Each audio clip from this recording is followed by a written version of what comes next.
Welcome back to my channel Harish life style. అందరూ ఎలా ఉన్నారు? బాగున్నారా? నేనైతే చాలా బాగున్నాను. ఈ రోజు మా హస్బెండ్ చేసిన చేపల పులుసు అయితే మీతో షేర్ చేసుకుంటాను. ఇంకా ఫస్ట్ అయితే పులుసుకి కావాల్సినవన్నీ రెడీగా పెట్టేసుకున్నాను అనమాట, మళ్ళీ తడుముకుంటారని చెప్పేసి. ఇంకా నెక్స్ట్ అయితే ఫస్ట్ నీట్గా వాష్ చేసుకున్న చేపల్ని మ్యాగ్నేట్ అయితే చేసుకోవాలి.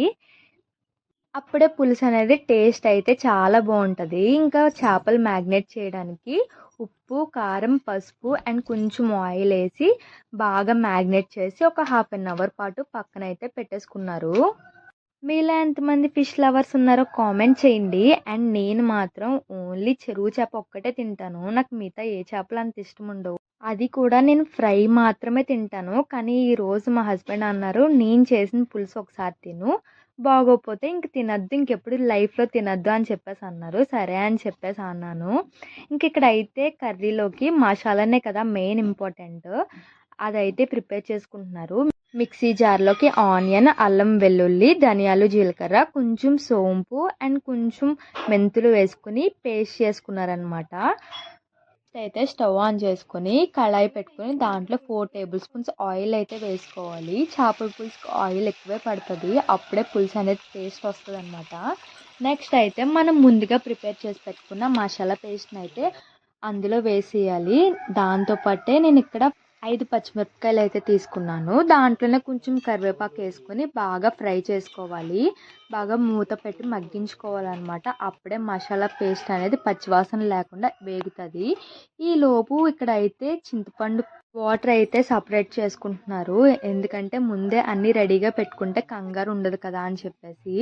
ఇంకా ఈలోపు మసాలా అయితే బాగా వేగింది. అందులోకి మనం అయితే వాష్ చేసి పెట్టుకున్న బెండకాయలను అయితే యాడ్ చేసుకుని బాగా ఫ్రై చేసుకోవాలి.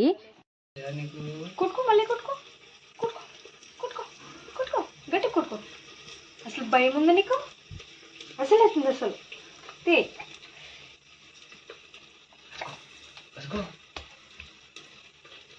రాకస్ పిల్ల.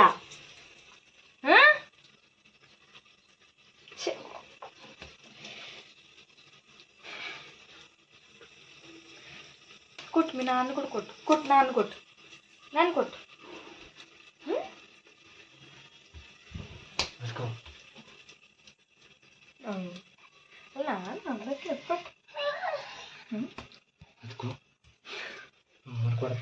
హాయ్ చెప్పమ్మా. డికి డికి డికి డికి అలా కొట్టలా.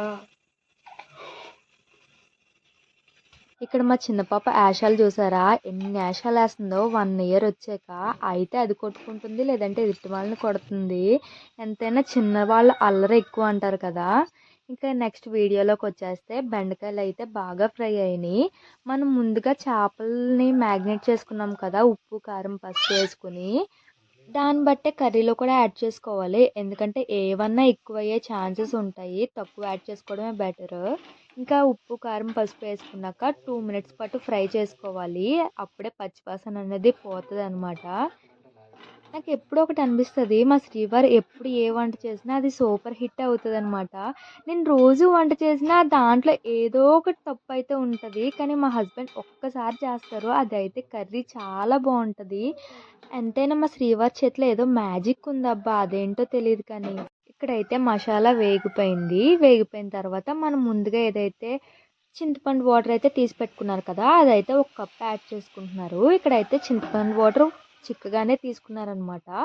దీనికి 1 కప్ అయితే నార్మల్ వాటర్ యాడ్ చేసుకుంటున్నారు. పులుసు అయితే కొంచెం పలుచగా ఉండాలి, ఎందుకంటే మరిగి కొద్దీ అది చిక్కబడుతుంది కదా.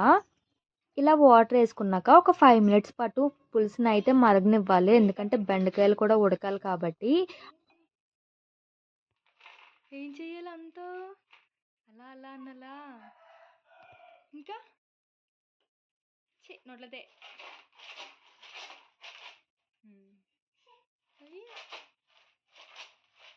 పులుసు మరిగిన తర్వాత ఈ చేపల ముక్కలు అయితే తీసి అందులో వేసేసుకోవడమే, ఒకదాని తర్వాత ఒకటి. చాలా జాగ్రత్తగా వేసుకోవాలి, లేదంటే ముక్కలు అయితే విడిపోతాయి అన్నమాట. ముక్కలన్నీ వేసేసుకున్నాక స్టార్టింగ్ స్టేజ్లోనే కొంచెం కొత్తిమీర వేసుకుంటే టేస్ట్ అనేది చాలా బాగుంటుంది తెలుసా. ఆ కొత్తిమీర కూడా పులుసులో మరిగి కొత్తిమీర వేసుకున్నాక ఒకసారి పులుసు మొత్తాన్ని కలబెట్టాలన్నమాట. ఇంకా మా హస్బెండ్కి ఇక్కడ కలబెట్టడం రాక నేనే కుదిపాను.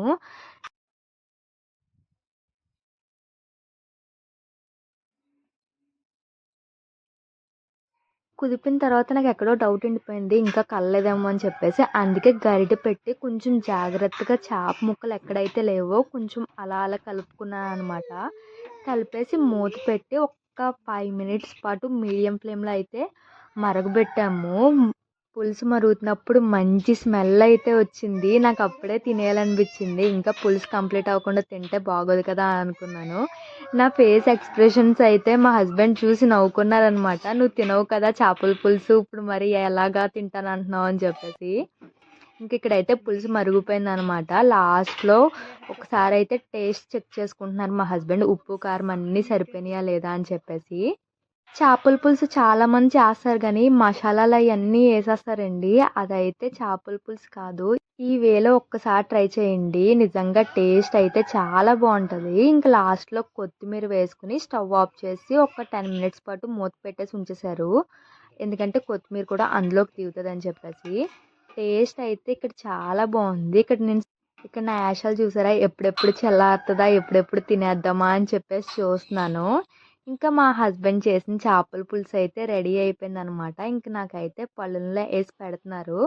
అసలు టేస్ట్ చెయ్యి, స్మెల్ చూసి కడుపు నింపేసుకోకు, టేస్ట్ కూడా చూడు అని చెప్పేసి అన్నారు. మామూలుగా అయితే నేను పులుసులో ముక్క తిన్నాను. కానీ ఈరోజు మాత్రం పులుసు తిన్నాను, ముక్క తిన్నాను. నాకైతే టేస్ట్ చాలా బాగా నచ్చిందనమాట.